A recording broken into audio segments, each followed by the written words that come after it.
Hi, this is Sean from Soundcraft, here with another installment of our UI series tutorials. Now we're on Chapter 6, where we're going to be discussing our Digitech amp modeling, our DBX automatic feedback suppression, and our Lexicon effects.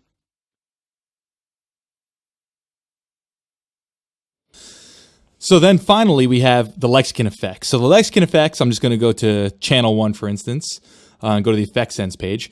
So you have the effects ends, which Elliot already covered. This is how you mix to an effects bus. So when I'm in the channel view, that's a channel-centric send, which means that I can send that channel to multiple buses. In this case, the reverb bus, the delay bus, and the chorus. And then when I'm in effects ends up here, this is that bus-centric view. So this is sending all the individual channels into that effects bus. So into that reverb, into that delay, or into that chorus. So let's go back into the edit page and let's talk more about the actual reverbs, delays, and choruses themselves. So I'm on a UI 12 here, so that means I have one reverb, one delay, and one chorus bus. So on a UI 16, you would have one additional bus. You'd have it would be a reverb or a delay depending on what you set it to. So here I have a reverb.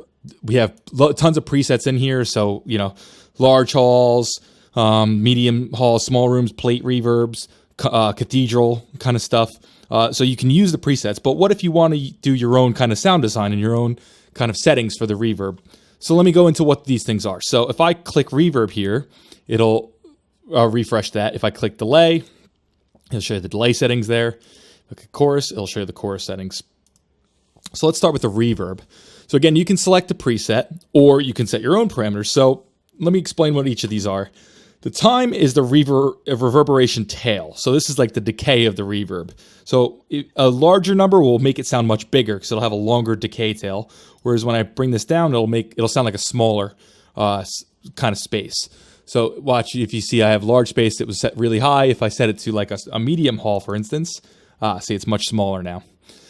Then you have high frequency damping. So reverbs are tricky. Basically, in a real natural space, what happens is that the high frequencies kind of get dampened because they have shorter wavelengths. They don't kind of spread as much as lower frequency waves. They have a lot more energy. They have a longer wavelength, so they tend to kind of stand up to further distances. This is also why when we're very far away from something, we tend to hear the low frequencies first, and then as you get closer, you hear the high frequencies.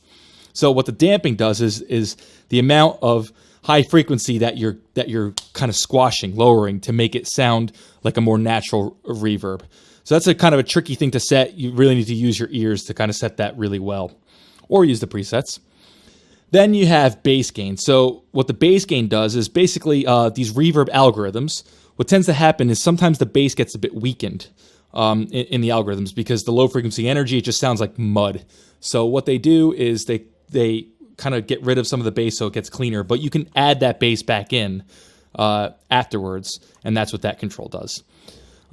Then finally you have the low pass filter. So the low pass filter basically just cuts out high frequency content from the reverb. The reason why this might be good is because, again, kind of like with what I was saying with the high frequency dampening, if you have a lot of high frequencies in your reverb, it doesn't sound very natural. So, you could play around with this.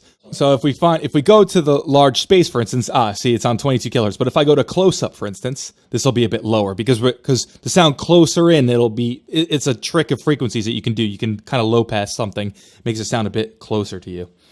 And then finally you have the high pass filter, which is obviously the opposite of the low pass filter. So if you raise this, it gets rid of the low frequency information on your reverb. I quite like to set pretty aggressive high pass filters on reverbs because it just gets very muddy if you have a lot of low end in your reverbs and stuff like that.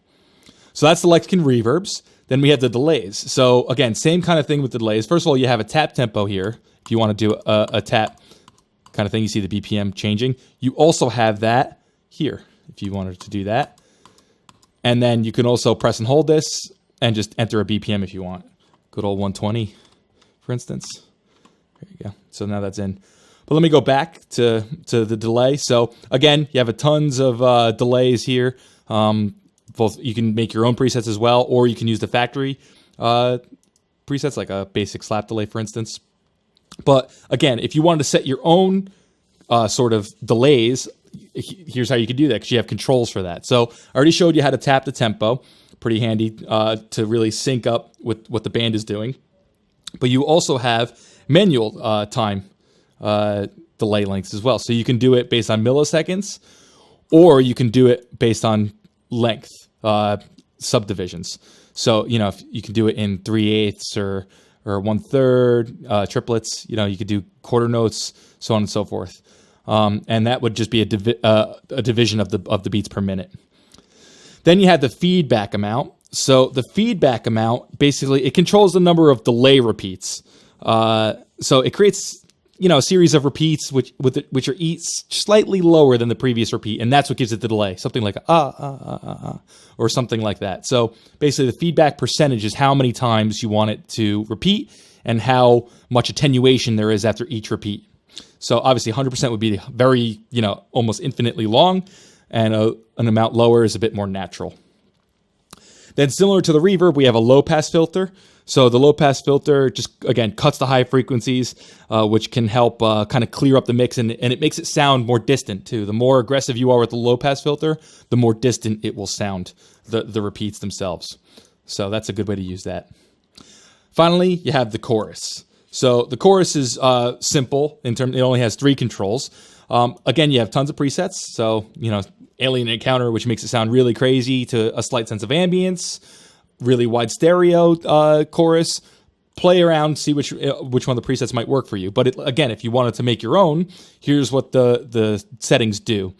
So what the Detune does is basically with a chorus you have the original signal that comes into the chorus, and then it duplicates it, which is why it's called chorus, and then it applies a slight detune. And what the detune does is it makes it sound fatter because it's a little bit, it creates like phase effects and stuff like that, and it makes the signal sound bigger and wider, stereo-wise. Then you have the density. So the density it's how much you layer, how much the chorus algorithm layers other duplicate signals to it. So the higher the density, the more layers you have on it, and it's going to sound very thick, a very wide stereo image, and very dense frequency content-wise. And if you lower it, it'll just be a bit of a sheen rather than drowning it in chorus. And then again, just like the reverb and the delay, you have a low-pass filter. You might want to use this to, again, clean it up or make it sound not so dense in the mix. So those are the Lexicon effects, and that's how you can use them and use their presets and also customize them. And of course, use the effects ends on a channel-centric basis or a bus-centric basis. So that wraps up this series of the UI tutorials. We discussed the Digitech amp modeling, the DBX AFS, and the Lexicon AFX. Check back for more videos, and happy mixing.